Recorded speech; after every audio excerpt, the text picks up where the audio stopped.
I'd like to call to order the Common Council meeting for August 26, 2025 at 6:23 p.m. Attendance roll call. Alderpersons Wolf, Here. Hamel, Here. Decker, Here. Bryce, Schrader, Here. Dolge, Here. Madden. Here. We have a quorum present. Thank you. Statement of public notice. The meeting was noticed in accordance with the open meeting law on Friday, August 22nd, 2025. Thank you. Public comment. Do we have any cards? Communications from the mayor's office. I'm going to have Scott come up here and give a update on where we are from some of the flooding and how that impacted us. So this is, if you have questions for this, can you just send him? Because we don't have this agendized, so we can't really have a discussion on this, but he can give you the information. And then if you can ask, just send him an email. All right, just want to give you a couple quick updates. Again, I think you're all aware that we had that event that occurred a couple weekends ago. So what has gone through for a lot of things, I believe even Alderperson Bryce, you were also did some individual assessments out there as well. Last week, Friday, I walked around Wisconsin Management and FEMA folks. We looked at 3 hotspot areas in the city of Muskego, just to kind of give you an update on that. Where we also are now doing is we're now moved on to it's called PA, public assessments. That is where we as a city, I'm putting down what we have found that was damaged. But the 2 things that I want to talk about, the big first one is A-Gate lift station. That is our sanitary sewer lift station in Jensen. Right now, we are having it run, but I want to let you know I will be back probably relatively soon with request for emergency funds to get that repaired rather quickly. Number 2, Gold Drive. So the Jensen, It's a failed? What? It failed? We need repairs on it? So A-Gate lift station in Jensen Park had 5 feet of water above it. Okay, that caused it to be inundated, and it was shut down for about 16 hours. Okay, yeah. I just wasn't aware of this, so. I mean, if you looked at anything with Jensen Park, it was 5 feet of water in that whole area. And it's one of the hot spots that got hit, okay? I will be coming back for request for emergency funds. Just to let you know, the generator is totally got blown away. And right now our pumps are working, and we have to assess what's going on.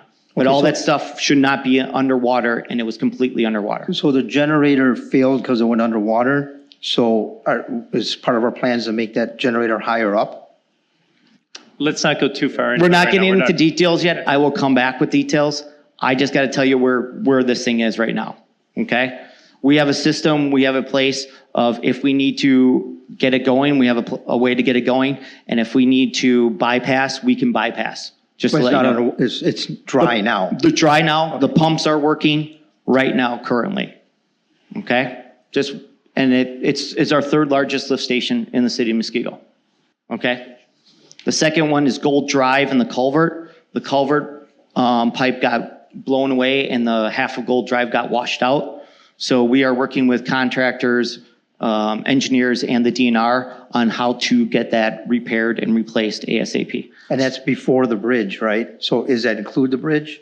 That is the bridge. It's a culvert pipe. It's a culvert pipe, and then I'm just trying to get updated because this is all news to me. I have not It been was in my updated. update. What's that? It's both of these are in the updates. With that, In here, or I haven't seen? No. To all the council. when council, mayor sent you a couple weeks ago. I'm just telling you right now, these 2, we will be back probably requesting emergency funds. Okay. Okay. We had to give it a little time for us to do assessments, meet with engineers, see where things are. But those are the 2 main infrastructure that I will be back, hopefully probably in the next week or so, at the next council, once we get costs back and our game plan of what we're going to do. All right? These are 2 critical infrastructure things that we need to get repaired. All right? All right. Thank you. I also want to let you know that we still are under a state of emergency. If the reason we're doing that is mainly because of that lift station. While it is working, none of us really know why it's working, so we're monitoring it very closely. that if it does fail, we can get people there immediately. But that is, like, as Scott said, it's one of our big lift stations, and it's going to need some attention, but that's the main reason on it. If there's any objections to the state of emergency, please send me an email and I will bring it back as a resolution to have the council continue it or deny or stop it at that point. All it does is allow emergency. It doesn't do a whole lot, but it does.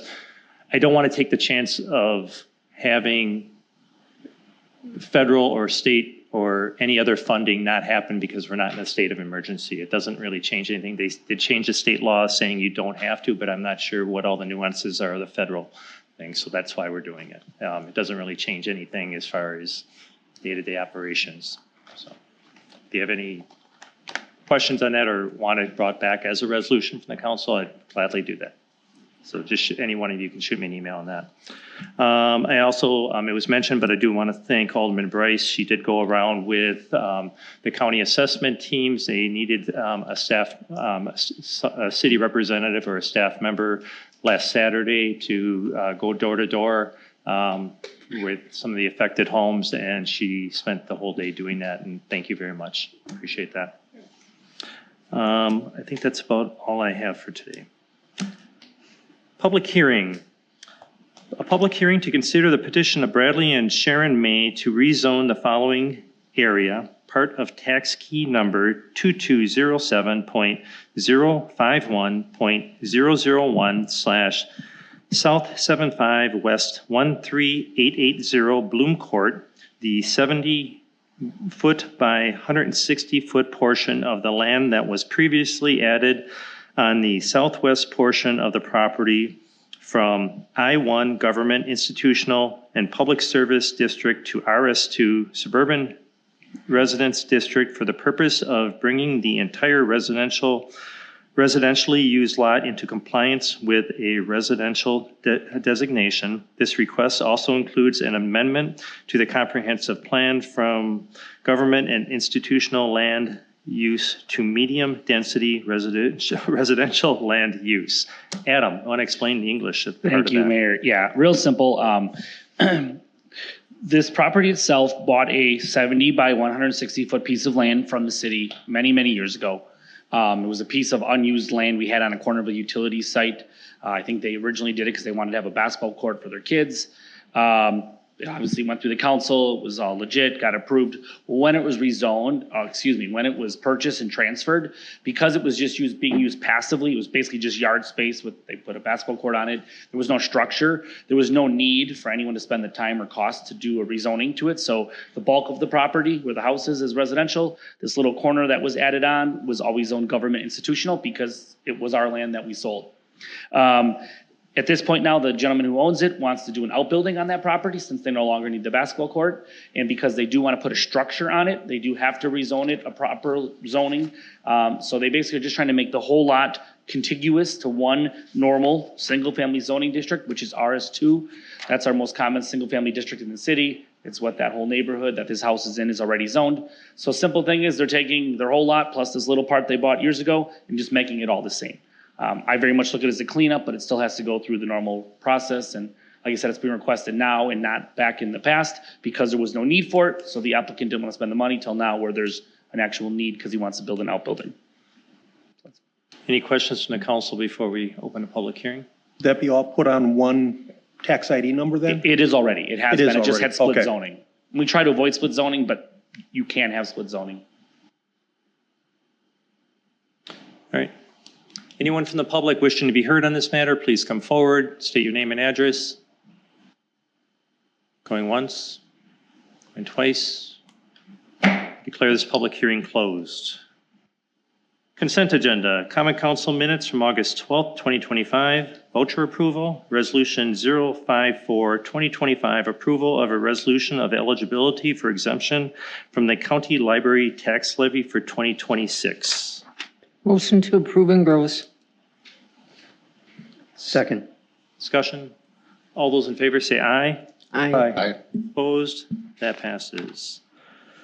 New business, first reading of ordinances and second reading if the rules are waived. Ordinance 1504, an ordinance to amend the zoning map of the 2020 comprehensive plan I-1 to RS2/Bloom Court. Any information needed for the second reading? All right. In front of you, you have a review of the committee reports from the Finance Committee meeting from July 22nd. Any communications, miscellaneous business, any updates from the liaisons of any of the groups? Seeing none, a motion to adjourn would be in order. So moved. Second. All those in favor say aye. Aye. Opposed? We're adjourned at 6:34.